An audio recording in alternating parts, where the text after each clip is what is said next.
Bamanyare ani ablomada dugu bela jeni akaja mali kona mali ko kan ka fo ka wala do ka beni bi tarata donya marskalo kle bisaba ani kele samba fla ani mugano woro yi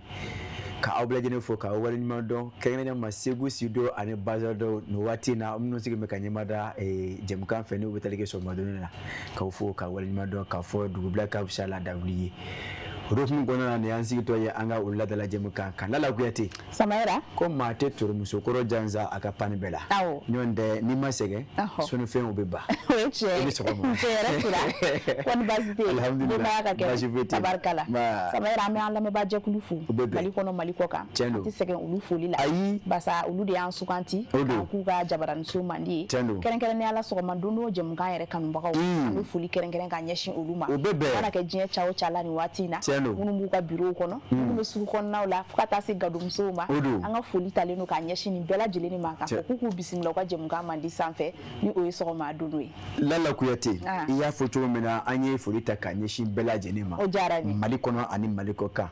madama munu ngoni ngeme ka jabara no so ni ka ke otama nyanye jango kasira oyera nyana je wala se kasira bo kuna sire an kumpana kasangani yapma bala kuno funi na sarawi lala kuyate ami yera fuki wala nyando ka fo jemuka aywa karafe kosabe anga sama sake Samaira ko jonu kuna di sababu ma amu fo ay nyoko ngongo nduru toron flabe dugula ula jemuka en kaseka ka charge makai akokoro madumba o de nouveau soleil keren ni ala ka produit munu ko zaraw o olu de and kokoro madumba kai jemuka ko stratégie fam singa tanga technicien fanfe ni Mohamed Keita fo kata si Abu Jabateba te zara premier amu shuru ko mi ka soro wasinga du bebe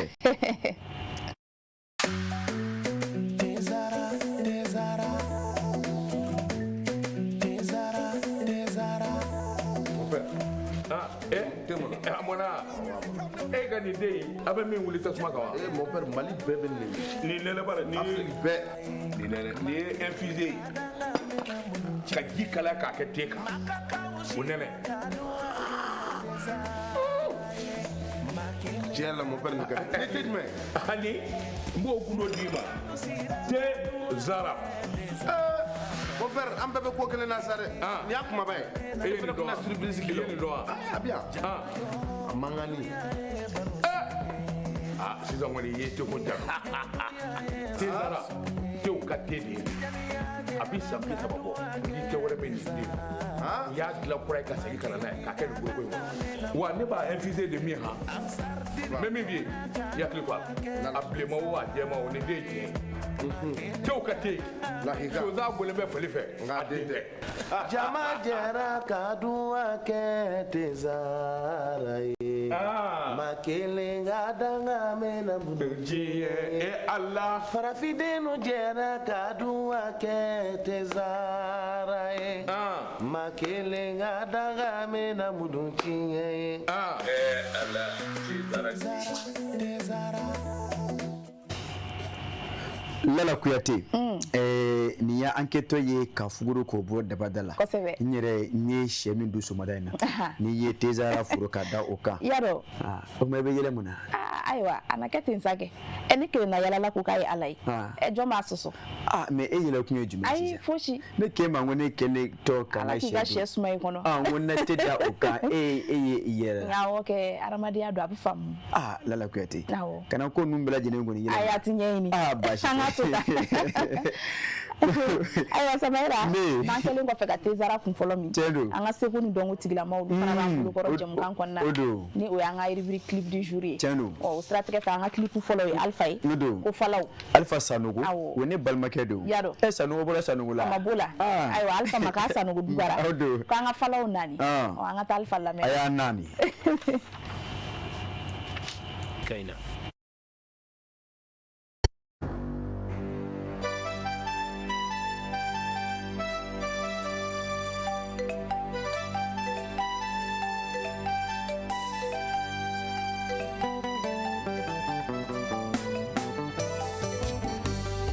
Palalu ya yinina fala no be kasila dungodo kube jige ya yinina fala no be kasila dungodo kube jige ya yinina fala no be kasila dungodo kube jige ya yinina yeni yu ye kasila ni jigi dan fala ye kasila jigi jigi de kumacha ala ni yu ye kasila ni fanda fala ye kasila fatigi de kumacha wala ni yu ye kasila ni fanda fala ye kasila fatigi de kumacha mafo yena bi kuma bange mahuye bange wa chemani misumanu nala ye kalifa kwani mana kaula aya jando kalifa ula duga kalifa wa douta e bali made uye douta e sini onde uye douta e ufala toni ye dosina misumana sa wolo deni mitakaduma la do majugu bina munege fala bige sogono fene fala bigo sogono barala fala bige dubono jone ade umido kalana fala bigo manyuma bodela dumini manamo dumini bidi wolo de uma fala dume akabara ula ni fala dunya barabla de ka bige go dumini na ibo kumagame la do majugu kumagalime ibi mune kono na nititeme kata nega barala fala bita aga barala abigila tumana bena kabina abiduminige abasoro dumini bana fala bitu kongo jugula fala bitu yoli la fala bita bilonala abisigini kongo juguye siginyo umana fala amagaribi do siginyo una ubeduminita kubino di chigita falama la do majugu tumi munege abeduminita kato yele manyama minena abika do fala imakana ni siginyo undila nyobona Lala Kuyate. Samaira. Ko ka fala o nani. Kosebe. Alpha Sanu Kuti. Oyeche. Lala Kuyate fala o ye nani fenyi. Wallahi. Sigida o konnana. Kabla o kono. Du kono. Baw Lala Kuyate mate ayira ke fala yi. Oyeche. Obe yakuma ba. Alaka la jarabi. O farame alaka latigala. Ni ala yala se mami ma. Lala Kuyate o ka oni nani kaka. Kosebe. Koti de. Okumana. Abe do ke fala yi. Ya rabbi amalaka jenatige to no ya ubu. Amin. Eba foko alaka na o jiginda ya. Ala wa ala kanu jiginta ya nya jiginta o te suma voilà sisa kosebe ulu ka ko ye jigigo de wallahi na manya ka fo masa ko ninti Lala Kuyate jigi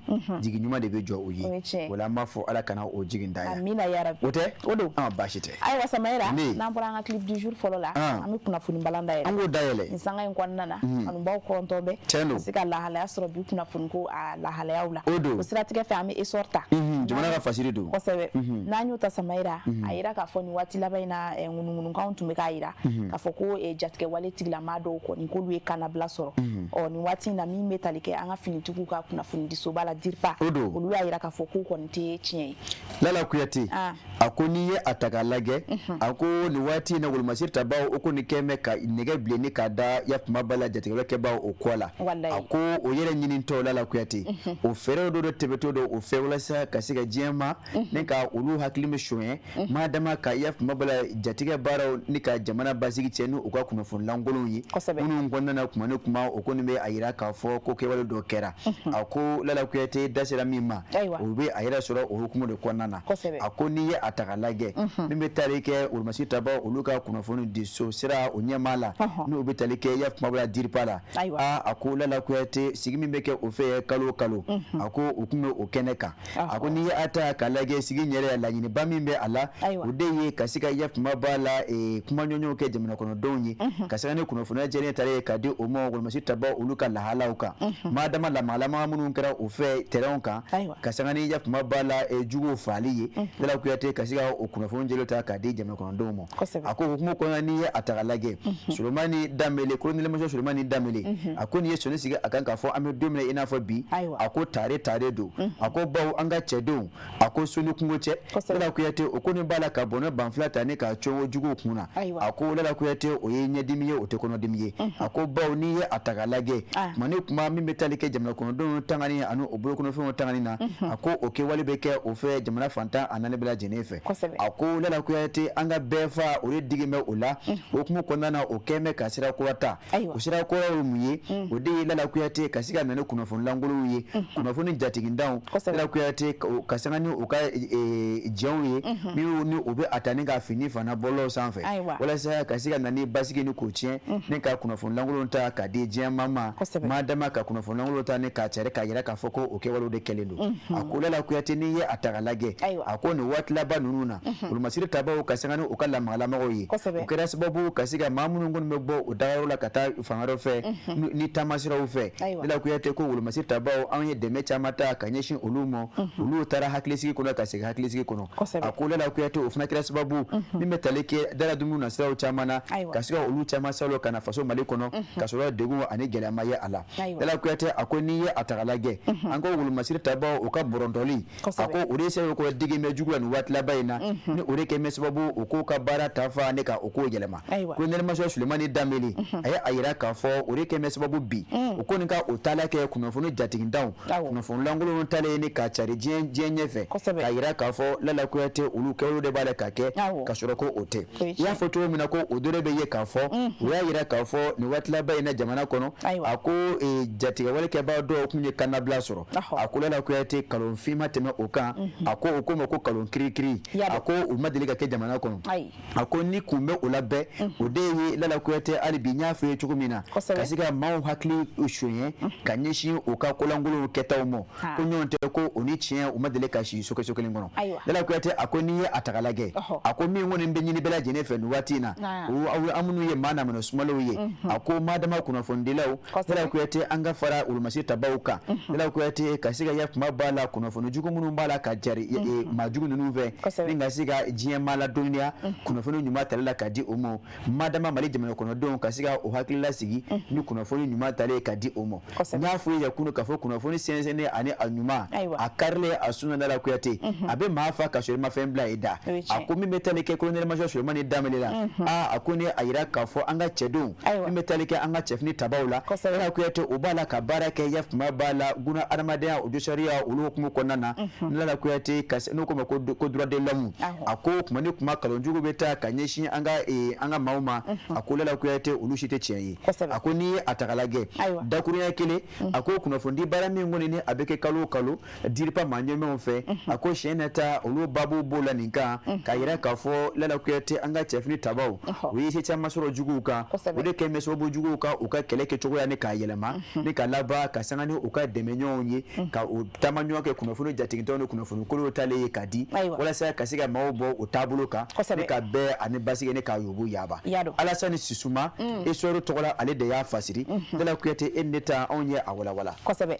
Samayira kunu an da sera nin ma yan kunnafoni ko payi an da sera ma yan dɛ an y'a fɔ ko kunnafoni ale jɔyɔrɔ ka bon jamana basigili la a jɔyɔrɔ fana a kɔlɔlɔ fana ka bon jamana basigili tiɲɛni na o kuma an bɛ dugawu kɛ Ala ka kunnafoni ɲumanw don an da walasa jamana kɔnɔdenw hakili sigilen ka se ka kunu an ye nin fɔ yan dɛ an y'a fɔ n m'a fɔ n ko kunnafoni jatiginda n ko an k'an kɔlɔsi a la a ka jugu ni bɔmu ye bawo n'i ye a ta ka lajɛ n'i ye a lase ka ban Lala Kuyate ni maa tulo donna a la n'a sɔrɔ a bɛ maa bɔ a taabolo kan a bɛ maa bayirikalen bɔ o taabolo kan o la i b'a ye k'a fɔ kunnafoni jatiginda Lala Kuyate maa kan k'a kisi ka bɔ a ma ka dugawu k'an yɛrɛ ye Lala Kuyate hali bi Ala k'an ta k'a la hɛrɛ ye amina yarabi o la Samayira an bɛ bɔ histoire kɔnɔ ka indépendant ta o bɛ bɛn n'an ye indépendant ta Samayira fanga ni yuruguyurugu kɛlɛli ye min bɛ tali kɛ vignette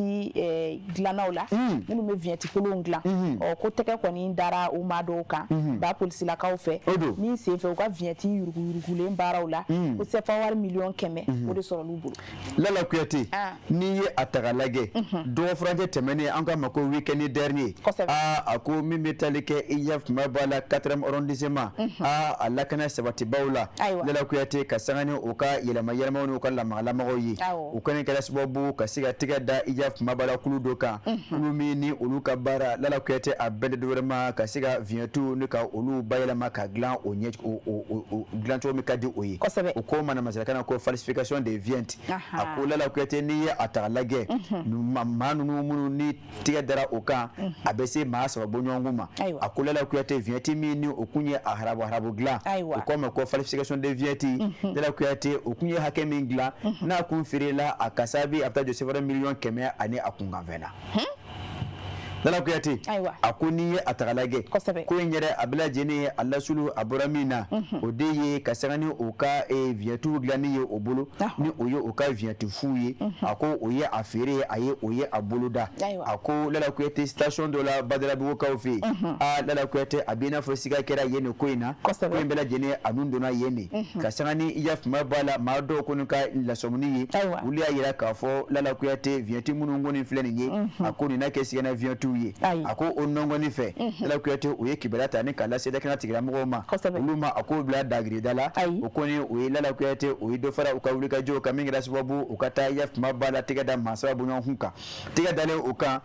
Lala Kuyate o taara yafuma b'a la koli belebele o tɛ finilasiri ye wa minɛlasiri kɛ un colis suspect Lala Kuyate o taara sɔrɔ o koli kɔnɔna na a ko viɲɛtiw caman n'a ka di ye viɲɛtina suguyaw bɛɛ lajɛlen moto viɲɛtiw bɛ o la Télémani viɲɛtiw bɛ o la mobili yɛrɛ viɲɛtiw bɛ o la Lala Kuyate a ko o kɛ min kɛ maa so min ni u ma sigana maa saba minnu ko in tigɛ dara o kan a ko un coursier n'o coursier ye mun ye min bɛ coursiw kɛ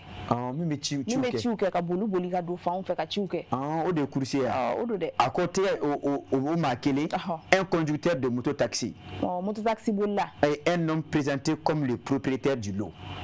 ani maa kelen fana bɛ yen ale de ta ye wala o y'a yira fɔ ko ale ye tailleur de ye minɛlasiriw ye Lala Kuyate o tigi yɛrɛ ko o tɛ dunan ye wolomasiri tabaw ma dɛ a kun kɛ connu des services pour des faits similaires a ko kuma ni kuma i b'a ye k'a fɔ a ko ni a bɛ ye nin kolonkolon ɲɔgɔn na a ko Lala Kuyate o nɔngɔnni fɛ min bɛ tali kɛ yafuma b'a la kunnafoniw kunfɔlɔw la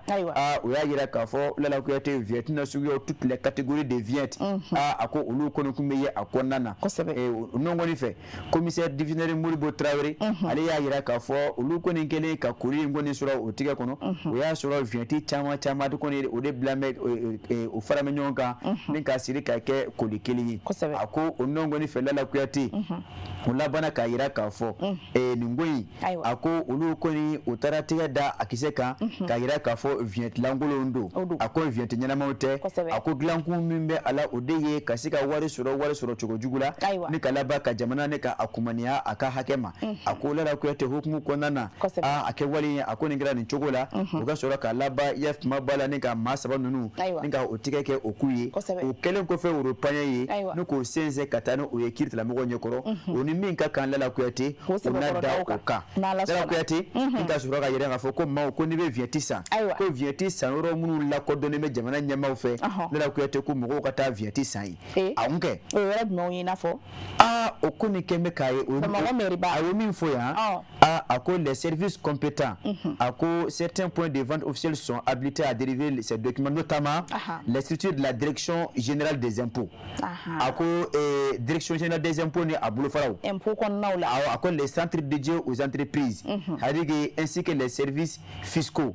des communes o tɛ mairie ya awɔ sisan mairie marabolow kɔnɔ ani yɛrɛmakafo kɔnɔ ani impôt bɛ yɔrɔ minnu na ani impôt bolofaraw n'o tɛ n yɛrɛ ye n ta sa Moribabugu mairie la yan i y'a san yan wa o de kama n bɛ ka ɲininkali kɛ Moribabugu b'a la o b'a la kɛ parce que mairie b'a la yan o commune b'a la a faamuna sisan bon e ta jɛlen don sisan kɔni an ye ɲɔgɔn faamu Lala Kuyate Asiri filɛ an ye min salo ka bɔ indépendant kɔnɔ ka sanga ni o ka bi bɔli ye ayiwa Samayira an bɛ to indépendant kelen in kɔnɔ an ka to yen wa an y'a ye k'a fɔ so dɔ kɔni n'ale dafirila Sogonikɔ an da sera a ma kɛnɛ in kɔnɔna na yan min bɛ tali kɛ sojɔlaw olu ka kuluba n'a bɛ fɔ a ma ko ordre des architectes olu kɔni ye weleliba kɛ ka se ka na kuma lahalaya in kan Lala Kuyate olu ka wele kun tɛ dɔwɛrɛ ye dɛ o ko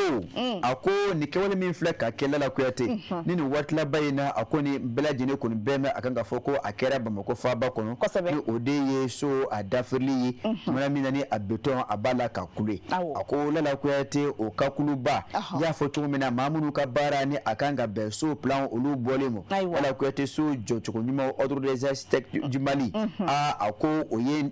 tabale goshi ka yira ka fo olala kuyate ni kawale nyoma manga toti ako mi kerata ako uluko nba nyini jamana nyama ofe ako segeze ulu kata ka nyeshi yala kuyate ni kawala nyona ma yala kuyate madama munu ngole ne akeme ijaf mabala sababu ka sega so dafri ako baw ako so manga jokunfe ako okumi manazila kana ko des études préalables ako yala kuyate ulu debeke ako suivi adege des suivi rigoureux des travaux ako ne étude kera ka yira ka fo so kanga sega joni yorena ako yala kuyate otemene ko fe e ba ya ka fo kuma ne kuma kana suivi uke bara ke tuwala obeke ani implication des professionnels qualifiés mamunu ka bara ni anya dombe ulala kuyate so jobu na kunka ako ulu be suro kata ne ka bla abarala ako ulala kuyate oyeke waluyi munu ngoni ni mama mani matenyo wansama sama ula so jobu na kunka ako des conditions non négociables pour éviter de tels drames ako bawni ye atagalage la kuyate so ajokunde mauka do akoro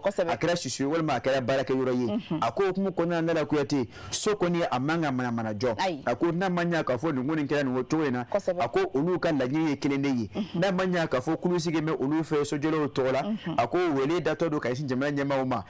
o ka segeze lita o nongoni fe katakanye sin so min flani abinata ako jonye ajobayi ako so bina chugodi ako baraka mi ode manyiwa ako negade fanga ka dogowa tare shima mi nkera ode mana tigere no wa ako lala kuyate wal baraka fa mami na olita nyadoma ako kasiga segeze oluke jango lala kuyate kise kasiga soro ko yukunga wala sa angase akishika bo nanyo na weroma unyonte ko na anya tugo akanti lala kuyate ko adola ateba fasirika ba ode ST anya salo ka bo independent kono kasano ka biboli Samaira amifu atuke meninga ami du indicateur du renouveau kono na tara en Samaira ni metalike Bamako ale bolila ba ka fo embouteillage fo kata se maubu joro lo manga joro mununa o ko ko ni kele no bara baye Bamako ko ni asigi baka obulu sira baka bolila o kerengere ne ala lala kuyati a fo stationnement anarchique yado nazarakana bonanga ko rodowa eki joro la imanga joro mge ay kitake dro ni yoro min kono so e ka joyti yaro nke akara udon anda sira maya o kara docteur so dayo o kara kaburu dayo o kara sira ira chama kala mana woni mi edoro kiki joy odongo anga jimkana ministre da sirama asirama ni ya tagalage akola la kuyate amedum na fobi ako soma da fam fe ni bura ke kunda ka baraka yoroka wala mani baraji ko mo so la kuyate ako bon ko circulation bilama akeme bon singa bon kungan ako ani aneni jugu la kuyate ani atiga siriru ako ni ya atagalage ako murebe nani osababu yi ako la kuyate fuyera tede o farame onyere anga tabulo ani anjugo de la circulation ka ako la kuyate kasobu yake medele ka fuyi ako circulation la ayira dama de be nyona ekoi ako muto tugu ni mobility gudo ako jineta angela wo ko tangela ako ngani ya atala kuma ni kuma ako do de keme ka bonyo no fe ka glugi boka bla ako lela kuyate nyonga banene nyonga fanena ako lela kuyate o yeke wali emite be ako mulebe nane asababu yi ako lela kuyate ya foto mna ako bo circulation bilama ako jotogo juguya ako kuma ni kuma lela kuyate ekera moto sanfo walma ekera iyaf mabala mobili sanfo kasiga baleka rodo lage dron ko joyte madama telephone sonela la ko ete emma ko fle manyefle e ko ni telephone ko nta o no woni fe ka joyte ke take appel bambali wala ma kasiga mawno to dron kasiga e fle onyeti wala ma sugu daw fe sira munu bete me sugu daw fe la ko ete ma fe ka doga sane doke kasiga mobili do sira da fete kasira yere fangele beta la ko ete o beke so bu kanane embouteillage ni o wille akoni atagalage la ko ete ngonu yeke waluyi ma onazara kana ko mako le non respect des règles de stationnement ako ijoli chogo ya sharia kono ako ambome o minembela jene kono ako lela ko yete ni atagalage mobulu chamade be munu ngoni ni kewali nyeso woro nyame obulu ako oteyoro fle oteyoro boyola ni oyoro mingunu soro madama okoni nyebe kene jendola lela ko yete obisiga zuri ndane ka joyi ako kasoro kewlo do mi ako lontante ako bo abege sibobu ni ka yafma bala embouteillage ni ko wuli fambe fe madama nya fe chomno so madama fa fe ani wula da fa fe ako Bamako meriba ala kuyate abedele ka mawo black do sira ko na circulation kono wala sa kasiga ta sharia boli mauka madama mamunu mbe jocho jugula akola la kuyate ngani ngale to mimbe ni makango ko orala bi ako esige o sharia abala ka labato wa la kuyate ko wala ma sharia abala ka bato do kan ataka bol do kan makan wa a ko Lala Kuyate o ɲininkali tɔ min makan ka o kɛ maa la a ko baw n'i ye a ta ka lajɛ diɲɛ don o don Lala Kuyate b'a ye k'a fɔ ko mobili baw mobili fitininw des camions des véhicules souvent mal stationnés a ko représente un danger particulier a ko n'i ye a ta ka lajɛ mobili baw walima n'a ka di ye bolimafɛnw de bɛ tilen ka jɔ cogo la sira da fɛ sira jɔ cogo min ni a man kan a ko n'o kɛra bɛɛ Lala Kuyate o de bɛ kɛ sababu ka na siraba kasara ni ka olu dɔw yɛrɛ provoquer a ko Lala Kuyate o ko ni a se mɛ ten sa Lala Kuyate ni sariya ni a tɛ ka labato sariya a ka se ka labato cogo ɲuman na a ko Lala Kuyate n'an bɔra o la an minnu yɛrɛ ye a kɛbaaw ye a ko a fana se mɛ ten sa an k'a lajɛ k'a fɔ an yɛrɛ ni o de kisitɔ don a ko Lala Kuyate ni maa ma sariya bato a ko an yɛrɛ k'a bato jango an ka se ka ni ta ni ka maa wɛrɛ ni ta Awasi ale de y'a fasiri Lala Kuyate indicateur kɔnɔ ne e ni ne anw ta kɛra an ye a fara ɲɔgɔn kan ayiwa bi ta kɔfɛ ni ne kɔni ɲɛ e Samayɛra ka moto jɔlen a kalipiye ka suguda la e ni ko fɔ yan moto jɔra man bon ayi wan bɛɛ mobili t'an bolo fɔ moto e kuma e ma code de la route kala n y'o kala an bɛ yɔrɔ kɛrɛnkɛrɛnnenw de bɛ yen mais moto jɔra fɛnɛ tɛ bɛrɛ ye o Lala Kuyate Samayɛra kana da diya moto ayi ne ka moto de ko don e ka moto bɛ moto la olu jɔra ye bɛrɛ ye dɛ ok ayiwa Samayɛra ka dugawu kɛ Ala ka tulo kunnadi d'an ma an bɛ to indicateur kɔnɔ Samayɛra min bɛ tali kɛ Bamakɔ yɛrɛ marakafu ale mara cogo la nin waati in na min bɛ tali kɛ Baba Kumanda ale kɔni ye wele kɛ ka se ka laseli dɔw kɛ Lala Kuyate kulu min sigilen bɛ n'a ka di a fɔ comité régional de gestion des crises et des catastrophes du district de Bamako Lala Kuyate o ye o ka ladala-sigi kɛ min baaraw a b'o la marisikalo tile 22 ka taa bila tile 29 kan a ko Lala Kuyate n'i ye a ta ka lajɛ sigi in a baabu kumabaw a b'o la min kan o de ye dala dumuni Lala Kuyate olu kan ko kuma ye Lala Kuyate ka fara olu kan a ko ka se ka hali bi wuli ka jɔ ni k'o nati sugu kɔnɔnaw na Lala Kuyate jan ko sɔngɔw ka se ka olu ni k'o larawi ka fara o bɛɛ lajɛlen ka Lala Kuyate tajiko min u fana bɛ jamana kɔnɔ Lala Kuyate ka se ka maana o kan jan ko fɛɛrɛ ni dalu ka se ka sigi sen kan jan ko jamana kɔnɔdenw ka se ka o ni dungɔ sɔrɔ o la Lala Kuyate baara in bonya kuntan mɛ ka di directeur de cabinet ma Lala Kuyate ka bɔ gouverneur kɔnɔ n'a ka di a fɔ Dieudonné Sagara a ko Lala Kuyate dɔgɔnɔkɛ a ko baara bonya bilalen kuntan mɛ ka di ale ma Lala Kuyate sigi in kɔni a bonya maa tɛ o fɔ bilen a ko baw Lala Kuyate nin waati in na a ko o kɔni bɛ ka fɛɛrɛw caman sigi sen kan jan ko Lala Kuyate ka se ka sonɔgɔya kɛ jamana kɔnɔdenw ye a ko hukumu kɔnɔna na a ko babu fanbaw a ko n y'a fɔ cogo min Lala Kuyate o de ye garantir au Bamako un accès constant aux produits de base et stabiliser le secteur des hydrocarbures nerf de la guerre économique a ko Lala Kuyate o de ye ka se ka dala dumuni ka olu sonɔgɔya jamana kɔnɔdenw ye taji ko k'o fana Lala Kuyate ka o sɔrɔ diya bɛɛ lajɛlen ye bawo sɔrɔ bosoli o gulonmɛ o la cogoya dɔ la a ko min bɛ tali kɛ conseiller aux affaires économiques et financières la Mamadu Traoré a kɛlen ka kɔrɔfɔw ta Lala Kuyate a ko ni a yira k'a fɔ Bamako sugu bilama a ko Lala Kuyate dala dumuni caman bɛ sɔrɔ a kɔnɔ a ko malo sukaro tulu a ko n'i ye a ta ka lajɛ o hukumu kɔnɔna na ka min bɛ tali kɛ a sɔngɔko bunna kun kan a ko caman ko ni sɔngɔ bɛ o nɔ na a ko olu sɔngɔ ma jigin wa o ma yɛlɛ a ko nka yɔrɔ min kɔni bɛ Lala Kuyate ni maa bɛ se ka fɔ o kɔni hali bina ka biya o ka kɔfilɛ a ko o de ye sogoko bunakun ye a ko a y'a yira k'a fɔ sogo a ko dɔ fara mɛ o sɔngɔ kan dɛ a ko sɔngɔ ma jigin dɛ a ko o la olu ka kulu o kɔni b'a fɛ ka fɛɛrɛw ta teliya la jango ka se ka o mafilɛ a ko hukumu kɔnɔ u b'a fɛ ka sigi kɛɲɛ dɔ kɛ ni jagokɔla minisiri ani baganmara minisiri ye Lala Kuyate jango u ka se ka fɛɛrɛ ɲɔgɔn sɔrɔ sogoko bunakun kan a ko min bɛ tali kɛ tajiko bunakun kan Lala Kuyate a ko min bɛ tali kɛ stock la a ko une légère baisse des stocks sous surveillance a ko tajiko bunakun kan a ko Lala Kuyate kuma ɲɔgɔn caman kɛra o kan min bɛ tali kɛ Lala Kuyate baw o ye kɛwale bi maaw kɔni ɲɛsin bɛ u ma a ko Jawara Kongo Aba ale ye DG Cuala a ye a yira k'a fɔ min bɛ tali kɛ essence stock min bɛ yen a ye o hakɛw fɔ Lala Kuyate nanzarakan don chiffre ninnu ma nɔgɔ dɔɔnin a ko gazole fana o hakɛ a ye o fana fɔ a y'a yira k'a fɔ Lala Kuyate olu kɔni bilama a ko bilankɔrɔ dɔ bɛ ya kuma b'a la faso Mali kɔnɔna na a ko gazi bitani fana a ko Lala Kuyate o bilankɔrɔ o do fana bɛ yen a ko nka Lala Kuyate o t'a bali hali bi jamana ɲɛmaa u ka dɔ fara cɛsiri ni wulikajɔw kan cogo min na hali bi ka se ka dɔ fara bilankɔrɔ kan bamananw b'a fɔ ko dongata se tɛ ko bilankɔrɔ tɛ maa min bolo dongata se t'o ye o hukumu kɔnɔna na a ko o ko nin b'a la ka fɛɛrɛw sigi sen kan cogo min na ka se ka dɔ fara yafima bala hali bi bilankɔrɔ kan jamana kɔnɔdenw o ka se ka tajiw sɔrɔ sɔnɔgɔya la Lala Kuyate dara dumuni fana o ka se ka sɔrɔ sɔnɔgɔya la bawo ɲɛnamaya sirimɛ nɔngɔn kuru ani dawa n'i y'o sɔrɔ ka Lala Kuyate tajiw k'o sɔrɔ ka kɛ bolimafɛn kɔnɔ ka taa i munumunu o bɛ o tɔ sankɔrɔta MD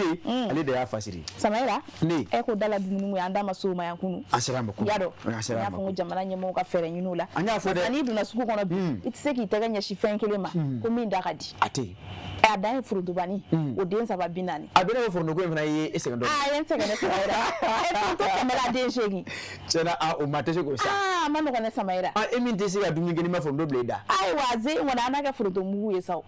foronto mugu wa o tuma o b'a jɔyɔrɔ fa wa awɔ o b'a fa baasi tɛ kana Ala minɛ n'o ye kosɛbɛ an ka dugawu kɛ n'o tɛ sugu bilama a ma nɔgɔn dɛ n y'a fɔ i ye kunun yan kosɛbɛ tiɲɛna an bɛ nasamuso an b'o fo yadɔ nin waati in na gadomusow ni fo tiɲɛna gadomuso ɲumanw o jɔyɔrɔ dɔn bɛ n'o tɛ min bɛ di ka taa sugu la an yɛrɛ y'o hakɛ dɔn sa o an y'a dɔn min bɛ di ani min bɛ na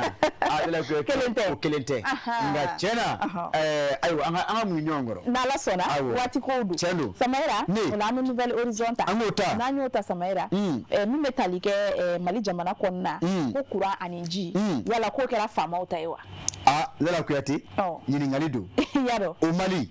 l'eau et l'électricité sont-elles devenues un luxe ayiwa Lala Kuyate a ko Awa Shuaibu Traoré a ko ni a ye nin ɲininkali belebele in kɛ a ka kunnafoni a gafe a daminɛ na a ko Lala Kuyate Awa Shuaibu Traoré a ko Lala Kuyate Mali jamana kɔnɔ bi ko maa kan ka maa ɲini k'a fɔ yɔrɔ ji ni courant yɔrɔ o to mɛ setigiw bolo wa a ko Lala Kuyate bawo kamanagan ye min ye a ko n'i ye a ta k'a lajɛ Lala Kuyate nin waati in na maa caman kɔni kun se kɛ bɛ k'a jira k'a fɔ a ko sonɔgɔya belebele o n'a don ka ɲɛsin yafima b'a la courant ko ani ji sɔrɔ cogo ɲuman ma n'a ka di ye a fɔ kunna adamadenya tɛ taa fɛn minnu kɔ jamana kɔnɔ a ko ka sababuya kɛ Lala Kuyate o ko ma ko fond de soutien aux infrastructures de base et de développement social financement donc Lala Kuyate ka sɛgɛn olu dɔw ye a ko Lala Kuyate ko nka an bɛ don min na i n'a fɔ bi a ko a bɛ n'a fɔ o tɛ bɔli kɛ a ko bawo n'i ye a ta k'a lajɛ miniji ɲuman sɔrɔlen ka min bi Bamakɔ kɔnɔna na Lala Kuyate a ko a kɛ bɛ baara ye a ko comme si cela ne suffisait pas l'eau potable cette ressource vitale censée soulager et désaltérer le corps humain est aussi devenue une réalité dans les robinets des Maliens a ko ji ɲuman sɔrɔlen ka min Bamakɔ bi Lala Kuyate a ko a bilama a bɛ ɲini ka kɛ manga goya ye a ko n'i ye a ta k'a lajɛ yala baaraw de bɛ sen na wa Lala Kuyate bɔli ka kɛ ni k'o ɲɛfɔ jamana kɔnɔdenw ye jan ko Lala Kuyate an ka se ka faamu ten a ko n'i ye a ta k'a lajɛ bawo n'i ye nin waati lajɛ a ko n'i bɔra ka ban a ko tile sun o b'a la k'i gosi sanfɛ a ko dugumakolo o ka kala i kɔrɔ a ko Lala Kuyate o nɔgɔnin fɛ min bɛ jigin maanifin bɛɛ lajɛlen kɔnɔ o de ye ka jisuma dɔɔni sɔrɔ ka bila ngɔnɔ kɔrɔ a ko Lala Kuyate o ji ɲuman sɔrɔlen a ko min min f'u ye Lala Kuyate o bilama o kɛ bɛ baara ye a ko Bamakɔ kɔnɔna na a ko kin caman bɛ Lala Kuyate a ko olu kɔni bilama a ko o bɛ o gɛlɛya kɔnɔna na a ko maa sɛbɛra a ko Bamako connaît pourtant depuis quelques semaines une double pénurie celle de l'eau et de l'électricité a ko Bamako a ko a bɛ dɔw fana jamana bɔ a ko ji ani courant a ko o sɔrɔlen Bamako Lala Kuyate o kɛra gɛlɛya ye a ko sous la forte chaleur sans ventilateur ni climatiseur vouloir prendre une douche est aussi devenu quasiment impossible dans certains quartiers de la capitale et un luxe que seuls ceux disposant des panneaux solaires de groupes électrogènes ou encore de forages peuvent s'offrir a ko Lala Kuyate n'i ye a ta k'a lajɛ a ko an bɛ don min na i n'a fɔ bi a ko courant ko walima ji a ko Lala Kuyate walasa k'i sago k'a la Bamakɔ bi fo n'a sɔrɔ panneau bɛ maa minnu bolo walima Lala Kuyate n'a sɔrɔ ji foraji senni bɛ maa minnu bolo walima groupe bɛ minnu bolo a ko ɲɔgɔn tɛ Lala Kuyate n'i ye a ta k'a lajɛ a ko a bilama a ko a kɛ bɛ fɛn dɔ ye a ko ji ko bilama Bamakɔ kɔnɔna na a ye a da sera kin dama ma o a ko an ka taa Tabakoro Atɛtɛbugukaw fɛ yen an ka taa Bako Jikɔrɔni a ko Kalabankura bɛ o la Kalabankuru bɛ o la Jalakɔrɔji Maɲanbugu Jelibugu Buyasobugu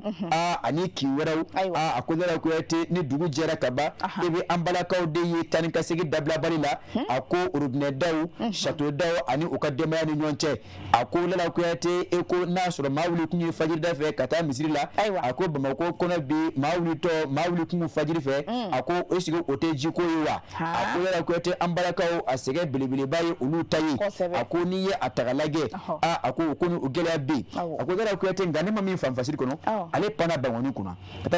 taara yɛrɛ sɔrɔ Fajalakɔrɔji Jangebugu e yɛrɛ ko fara kan yange Jangebugu la kosɛbɛ an baw ka jiko ne yɛrɛ n kɔ bɛ k'an dimi bi yaro pɛrɛ n ye ji poussé i yɛrɛ ye wotoro kala minɛ n y'a poussé k'a ta moto la n ye bidon fa k'a sen moto la kosɛbɛ ɛ fa n kɔ bɛ n dimi bi tiɲɛ yɛrɛ la Bangɔni jiko a ma nɔgɔ lahi rasulilahi ayi Bangɔni Jangebugu kɔni ne bɛ Jangebugu kɔnɔ ji kɔni t'an fɛ yen ayi ji tɛ yen robinet bɛ nafa kuma dɔ la zurɛri musow de bɛ sigi robinet da la kosɛbɛ Lala Kuyate zurɛri 3h b'a sɔrɔ hali bi o bɛ ji ta la Lala Kuyate degun ni gɛlɛya dan don o ko ni o b'anw fɛ bi Jangebugu la maa m'o fɔ n ye dɛ an yɛrɛ de y'o ye wa o fana ye tiɲɛ ye an b'a jigiya ka fɔ jamana ɲɛmaaw tulo bɛ ani maa min ko nin ko k'i b'a fɔ ka fɛɛrɛw ni dabaliw na bi sen kan ɲɔgɔn tɛ an fɛ yen Jangebugu la a ji t'anw fɛ yen Lala Kuyate kuran tɛ yen ji tɛ yen awɔ n'i y'a ta ka lajɛ ok kuranko la a ko quant à l'électricité en avoir est devenu aujourd'hui signe de miracle pour certains a ko Lala Kuyate kuranko bilama fana a ko fɔlɔ eta ni fila an ko ma la k'o sɔrɔ a ko bi heure 6 sɔrɔlen o kɛra baara ye a ko ne m'a sɛbɛn dɛ a ko d'une fourniture de 12 heures par jour certains quartiers de la capitale n'en obtiennent désormais que 6 et cela reste les mieux lotis a ko minnu bɛ heure 6 sɔrɔ a ko olu yɛrɛ b'o ja a ko pour cause nombreux sont ces zones de la capitale qui peuvent faire près de 24 heures d'affilée sans une seule étincelle d'électricité a ko Lala Kuyate a ko a bilama a bɛ don min na an y'a fɔ cogo min na a fɔ funteni o b'a la ka bɔ a ko nin waati na ji kɔni ye fɛn ye min kanunen don a ko kuran fana mako bɛ jɔ o la kosɛbɛ a ko Lala Kuyate jamana ɲɛmaaw ka a lajɛ cogo min na u ka se ka fɛɛrɛ sɔrɔ ji ye ani kuran na a ko Bamakɔ yɛrɛ dɔrɔn tɛ koyi a ko Bajangara sen bɛ a la a ko Koro bɛ a la Moti Bara bɛ a la Nioro du Sahel b'a la Tombouctou Lala Kuyate fasirikɛbaa kɛ mɛ ka olu bɛɛ lajɛlen ka a sɛbɛn yan a ko n y'a fɔ cogo min na Awa Sɛyidu Tarawele ale de y'a fasiri Lala Kuyate an y'a sɔrɔ ka bɔ min kɔnɔ o de ye Nouvelle Horizon ye ni maa min mako b'a la page 4 a b'o kɔnɔna na n'Ala sɔnna Samayira ko tulo kunnadi o bɛ ladilikan mɛn an b'a jigiya k'a fɔ jamana ɲɛmaaw u ye cikan faamu fɛɛrɛw ni dabali minnu mana kɛ ka fara kɔrɔlenw kan olu na lawaleya yaasa jamana kɔnɔdenw ka bɔ degun na ɲɔgɔn tɛ Jangebugu la Lala Kuyate jiko bɛ anw na a ma nɔgɔ hali koli sisan bɛ min f'u ye n'i ma farati k'i b'i ko siɲɛ 2 a ma nɔgɔ i ni muso a bɛ ɲɔgɔn kun ɲɔgɔn kɔrɔ e ji tɛ a tɛ ka sɔrɔ a ma nɔgɔ Samayira mais an bɛ Ala deli Ala ka yɛlɛma k'an ye awɔ Samayira ka se ka bɔ kunnafoni balan kɔnɔ bi an bɛ Sohab de Bamako ta n'an y'o ta an bɛ taa Sadio la Sadio la ale bɛ Kayi marabolo kɔnɔna na an y'a ye k'a fɔ ko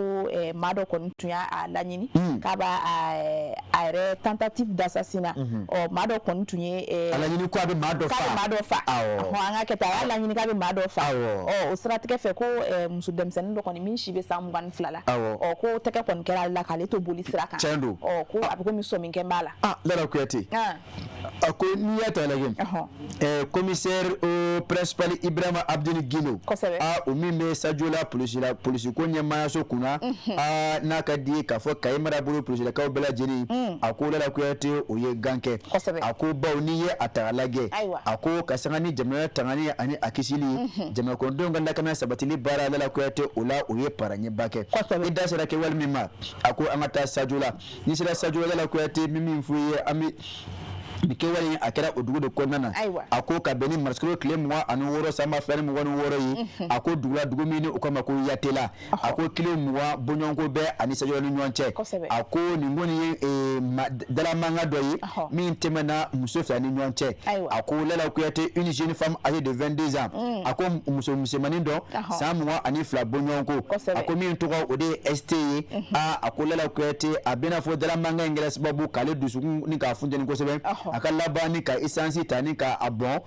a belle-sœur ka o jumɛn a belle-sœur mu e ni mɔgɔ muso ala bana dala manga tɛmɛ ɲɔgɔn cɛ a filɛ ka te ni essence kɔrɔ boli ka n'o funfun a ni mɔgɔ muso kan o min ye Fatumata Gino ye a ma dan o ma dɛ ala bana ka brigeti ta tasuma ni k'o cɛra k'o bila a ni mɔgɔ muso la ne la kuyate tasuma kɔni mɛnna ni mɔgɔ muso la ni ka o sɛbɛ kɔrɔ ni ka o jeni a ko sani maaw ka o lasɔrɔ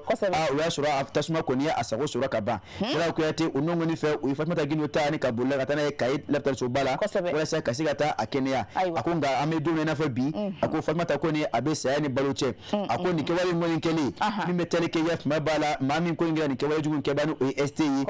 Lala Kuyate a ye sentigɛ ani kolaba ta ka taa a dogo sanga farakaw fɛ yen a ko a bɔlen kɔfɛ yen a labɛnna ka taa Kayiba Jabate dugu kɔnɔ Kimbe ni o bɛ bɛn kun na ko fɔ a taara dogoro sɔrɔ so kelen dɔ kɔnɔ yen Lala Kuyate maa tɛ kɛ Ala ye k'a yɔrɔ dɔn a ko nka sanga lakana tigilamɔgɔw ka wuli ka jɔ ye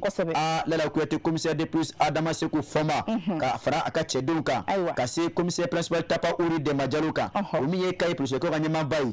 Lala Kuyate ko o ye sɛgɛsɛgɛliw kɛ fo ka taa tigɛ da npogotiginin kan ST kan so dɔ kɔnɔ yen Kayi Bɛnkunda Lala Kuyate o kin kɔnɔna na 3h du matin olu waati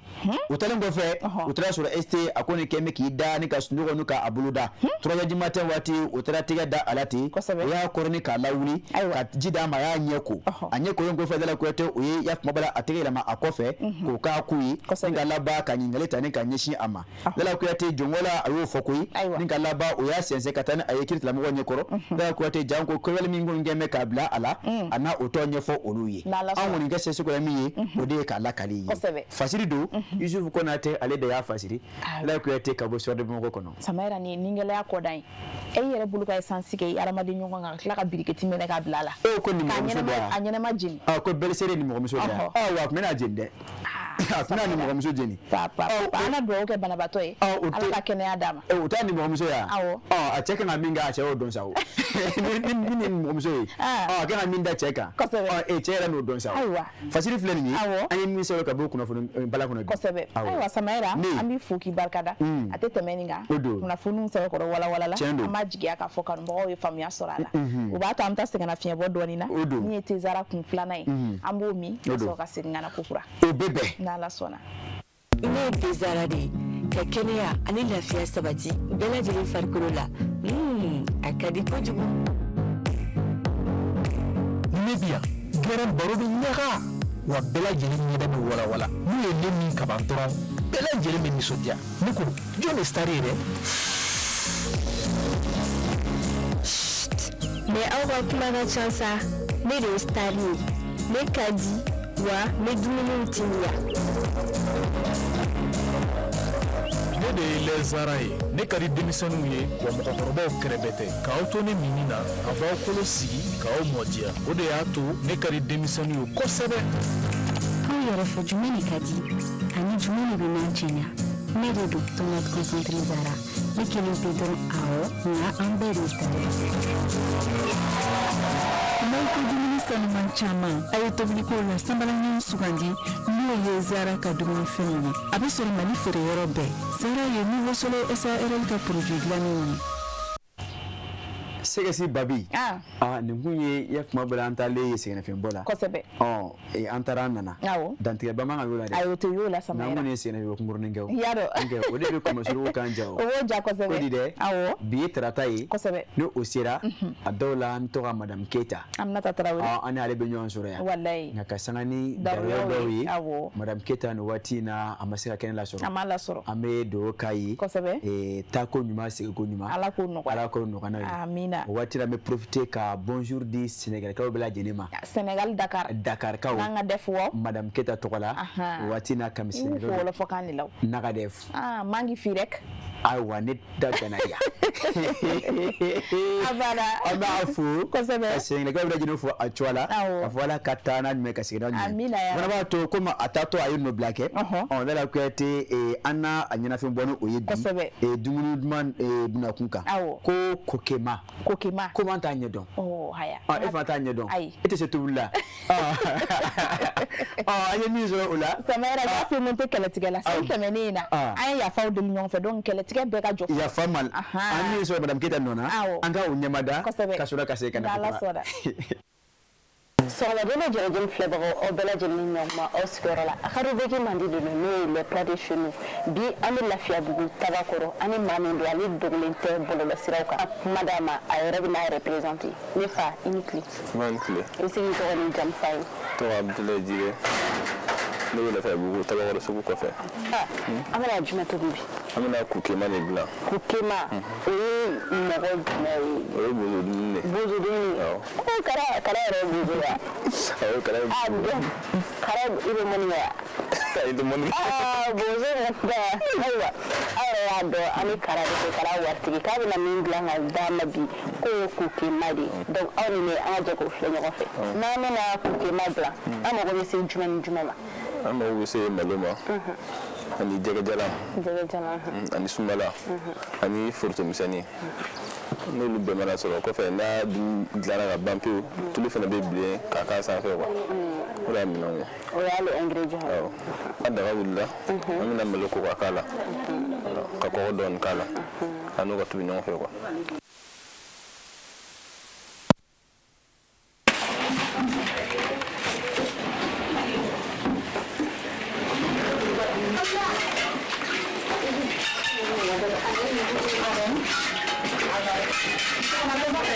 Sisan malo tobira quoi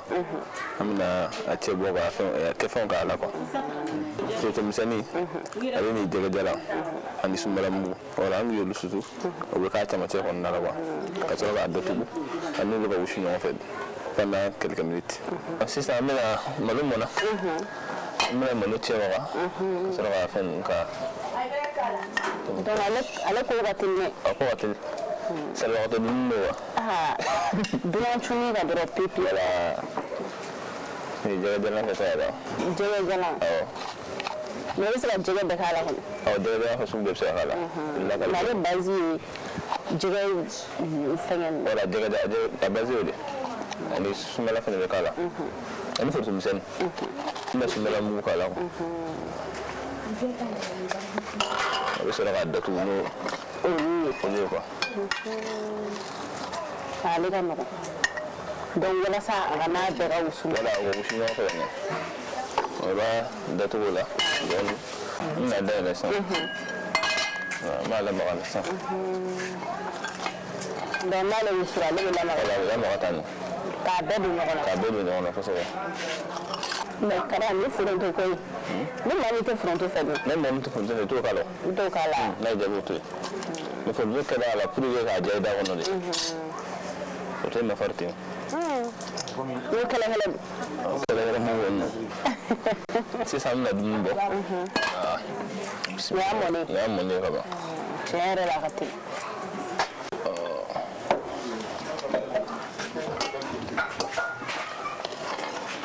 Sisan tulu bilenna an bɛna a k'a la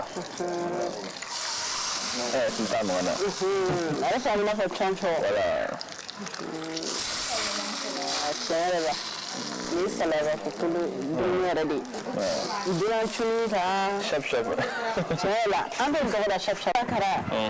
nin de ka di ne ye ka tɛmɛ émission yɔrɔ bɛɛ kan parce que ɲumanɲɔgɔnw bɛɛ kɛra a la o. Ɲumanɲɔgɔnw bɛɛ kɛra a kɔnɔ. donc sisan kɔni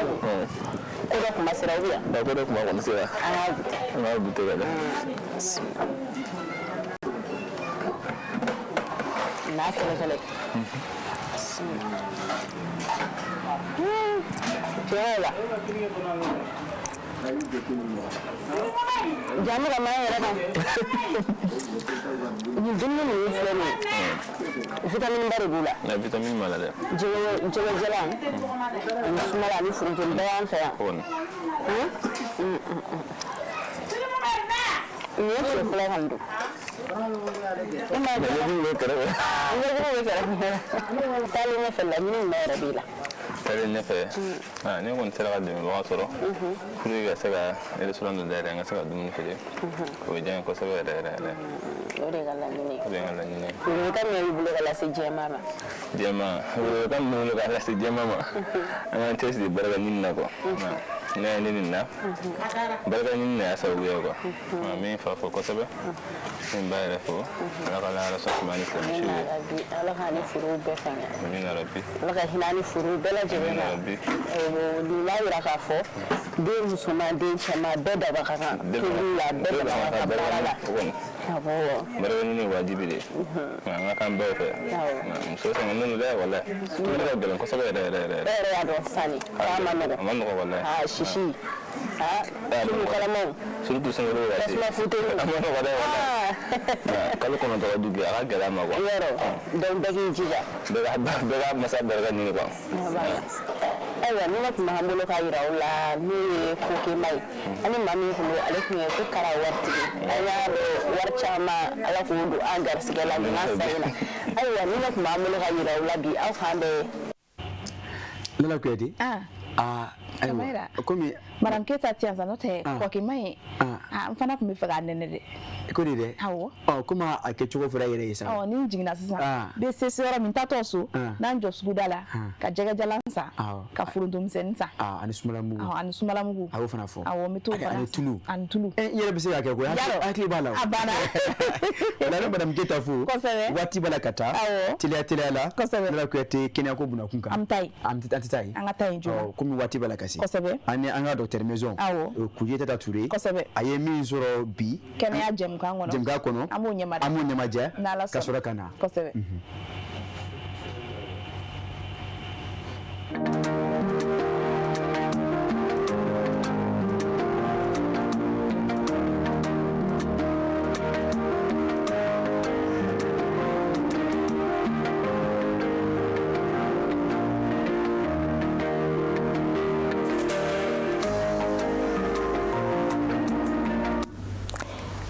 Fuka awle mondo aminu tarafali do sherifla jabaran sula sanga ani wakati au bismillah ko kula dokotoro ko jam kan sugandi len keneka jam kan mina sigi ko nyika au kuna foni anika au wa famia wa ya wula wala ni amu matarafa ka chala amna shungu no ya kono kasoro amakeni kololoy anakene ya ma osiraka bi babu sen o de betalike balo ko juguya be se kana ni tension na bana yitugudi wali kele akololo ka fara tension yere kololo kan o be se kana ni degun jumen we kanyeshi an farikolo ma kencha yali farikolo la o be se ka ke sababu ye ka joli sira kɔnɔna dɔgɔya sira min bɔlen no joli tɛmɛni kama gɛrɛsi bɛ na o sira nunu mɔsɔn o bɛ dusukun ka baarakɛta gɛlɛya dusukun kan ka joli se farikolo ma cogo min na ni joli siraw ye o bɛ se ka na ni dusumakasa ye ka ɲɛsin o joli sira nunu ta siraw ma o yɛlɛma nunu bɛ se ka na ni kɔlɔlɔw caman ye o dɔw bɛ se ka kɛ joli sira dɔw cili ye fari fankelen faga ka da ka tension bɛ se k'i bin o bɛ se ka fiɲɛ don i kumakɛcogo la degun bɛ se ka se dusukun yɛrɛ ma ka da kan o waati dusukun b'a lajɛ ka baara kɛ walasa ka san sɔrɔ o gɛlɛya nunu kan o sira kan a bɛ se ka dusukun sɛngɛ a laban a bɛ se ka dɛsɛ a ka baara la o degun kelen o bɛ se ka kɔmɔkili lasɔrɔ n'o ye ɛrɛn ye k'a dɛsɛ a ka baara nafamaw la n'o dɔ ye ka kɔgɔ bɔ sugunɛ la n'a cayara farikolo kɔnɔ farikolo bɛ baara minnu kɛ ka daminɛ dusukun na kunkolo sɛrifu joli sira kunbabaw fo ka taa se o n'a ɲɔgɔnna caman ma ni degun sera o yɔrɔ dɔ la kelen ma o bɛ na ni yɛlɛma ye farikolo ka lafiya la o dɔw bɛ se ka kɛ sɛgɛn kunkolodimi joli kan ka boli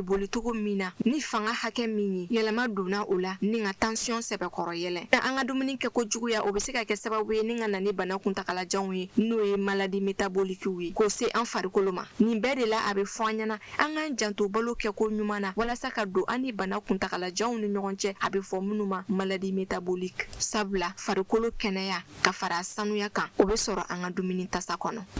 akila nini aw an bɛɛ lajɛlen ye faamuyali ko ɲuman sɔrɔ bi jamukan kunnafoniyaw kan aw ni ce aw ka ɲɔgɔndali la a k'an bɛn siɲɛ wɛrɛ ni babu sen wɛrɛ ni aw mago bɛ kunnafoni wɛrɛ la jamukan in kɔfɛ a bɛ se ka an wele nɛgɛjuru sira fɛ n'o de bɛ tali kɛ 72 44 56 18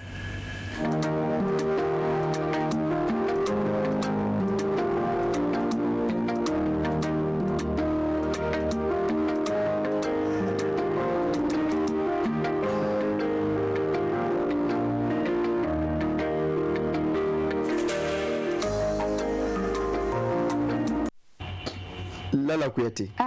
dɔgɔtɔrɔ ko kosɛbɛ u yɛrɛ y'a faamu n y'a faamu Kodi baloko juguya an kɔlɔsiw la a bɛ se ka na ni fɛn min ye ani ni girɛsi cayara maa farikolo la kosɛbɛ a bɛ se ka na ni kɔlɔlɔ min ye i ka kɛnɛya sabatili baaraw la ka tension banaw bila a da sera olu bɛɛ lajɛlen ma Ala Kuyate waati sera Samayɛra an bɛ waleɲumandɔn foli an b'u kɛrɛnkɛrɛn k'u ɲɛsin kanubagaw ma minnu kun sigilen don Jabaranin kɔrɔ ni sanga in kɔnɔna na ni heure kelen in kɔnɔna na minnu ye jɛmukan ɲɛmada an b'u fo k'u barikada k'a f'u ɲɛna fana ko segin bɛ kɛ ni jɛmukan kelen in kan sufɛ nɛgɛ kaɲɛ 23 mana tɛmɛ ni sanga 30 ye hakili la segin bɛ k'a kan o waati ninnu na o la an bɛ kanubaga bɛɛ lajɛlen fo Mali kɔnɔ Mali kɔ kan an bɛ bɛɛ lajɛlen fo i tɔgɔ ani jamu na k'a fɔ ni ne kɛra an segu n'a damayira ye bi ka se ka o ta k'o yir'u la jɛmukan kɔnɔ n'Ala ma basi kan na n'a ye sini yira na o fana ye don dɔ ye Ala k'o fara an si kan nka sɛn'o cɛ n bɛn'i bila ka taa sugu kɔnɔna na i bɛ taa forontotigiw ɲininka minnu ye foronto ye gɛlɛya dɛ u k'a ɲɛfɔ n ɲɛna dɛ Kodi n tɛ foronto den 8 kɛmɛ n ye n ka wari don a la a ma bɛn n ma dɛ a ma bɛn n ma Samayɛra a bɛn'i bila ka taa sugu awɔ an ka taa ɲɛɲini parce que ayi ko fɛn tɛ kɛ ni kun t'a la o awɔ o ye tiɲɛ sisan ni fɛn olu ɲininka o fana n'u ka dalu bɛ ɲɔgɔn na o kosɛbɛ u bɛna fɔ i ye fɛn min bɛ ka to u ka foronto ka gɛlɛn sisan voilà donc mais an kunna minnu b'a san a dɔw la n'an ma kuma ɲɔgɔn fɛ i b'a sɔrɔ an tɛ ɲɔgɔn faamu o ye tiɲɛ ɲɔgɔn tɛ o fana ni u ka dalu bɛ ɲɔgɔn na kosɛbɛ Kodi dɛ awɔ o don o la sisan an kunna na fɛɛrɛ kɛ komi kunnafoni baaraw don kosɛbɛ an bɛ wuli ka so yan dɔgɔkun ka fori an na don sugu kɔnɔ an bɛ wuli ka so ma kosɛbɛ ni Ala sɔnna ma min mana kɛ foronto ko la an bɛ taa gan kara so na kosɛbɛ an b'o da kanubagaw tulo kan foronto dɔrɔn tɛ o dala dumuni fɛn o fɛn kɔni bɛ bi u bɛ ka feere hakɛ min na Ala Kuyate an bɛna wuli ka so ma kosɛbɛ jan ko ka se ka taa gan kari a so na ka na kanubaw ka o kunnafoniya kunnafoni sɛnsɛnnin na a jɛlen na n'Ala sɔnna o bɛ sɔn ka to an minnu b'a san an k'a faamu kosɛbɛ an ka an dimina ko an fɛ n'o tɛ nin cogo la a ma bɛn n ma dɛ Ala Kuyate ka bɛɛ lajɛlen fo ka waleɲuman dɔn Mali kɔnɔ ani Mali kɔ kan Ala Kuyate minnu sigi bɛ ka ɲɛma da nin waati in na Serifa TV Jɛkanso fɛ k'a fɔ an sera ka min fara ɲɔgɔn kan ka bɛn ni sɔgɔmadon jɛmukan ye bi Ala Kuyate o de ye nin ye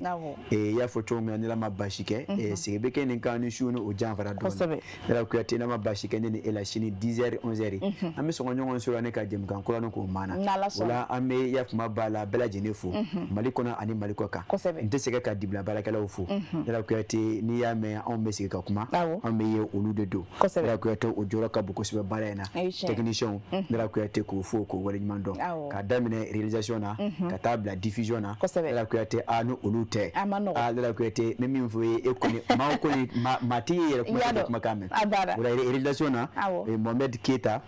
a tun b'a la ka nɛgɛ kɛrɛfɛ juru ni k'a tufa Ala Kuyate a kɛrɛfɛ Jabateba officiel o tun bɛ yen fan dɔ in fɛn min bɛ tali kɛ division na o tun ye Saka Kulubali ye o la Ala Kuyate olu ye bi dibila baarakɛlaw ye ka ɲɛmaayaso bɛɛ lajɛlen fo n'a ka di ka fɔ télé baarakɛla bɛɛ lajɛlen ka fɔ a tɔgɔ ani a jamu na Ala Kuyate o fana b'a to an ka foli laban an fana karamɔgɔ n'an ka sababu ɲuman la bani belebele ka duwawu k'a ye ka duwawu ɲinɛ fɛ Ala ka sija ani kɛnɛya d'an ma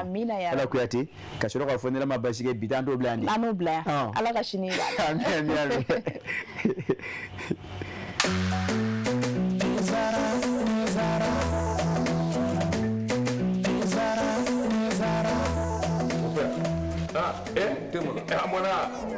e ka nin den in a bɛ min wuli tasuma kan wa mon père Mali bɛɛ bɛ nin nɛnɛ b'a la nin ye infusé ye ka ji kalaya k'a kɛ te kan o nɛnɛ tiɲɛ la mon père nin ka di jumɛn ani n b'o kun dɔ d'i ma te Zara mon père an bɛɛ bɛ ko kelen na sa dɛ nin y'a kumaba ye e ye nin dɔn wa surprise k'i ye nin dɔn wa a bɛ yan a mangani sisan kɔni i ye teko ja te Zara tew ka te de ye a bɛ san 30 bɔ ni kɛ wɛrɛ bɛ nin den u y'a dilan kura ye ka segin ka na n'a ye k'a kɛ nin foroko in kɔnɔ wa ne b'a infusé de min han mɛ min bɛ yen i hakili to a la a bilenman o a jɛman o nin den ye tiɲɛ ye tew ka te sonsan bɔlen bɛ fali fɛ nka den tɛ jama jɛra ka duwa kɛ te Zara ye ma kelen ka danga mɛna budon diɲɛ Allah farafidenu jɛra ka duwa kɛ te Zara ye ma kelen ka danga mɛna budon diɲɛ Allah Zara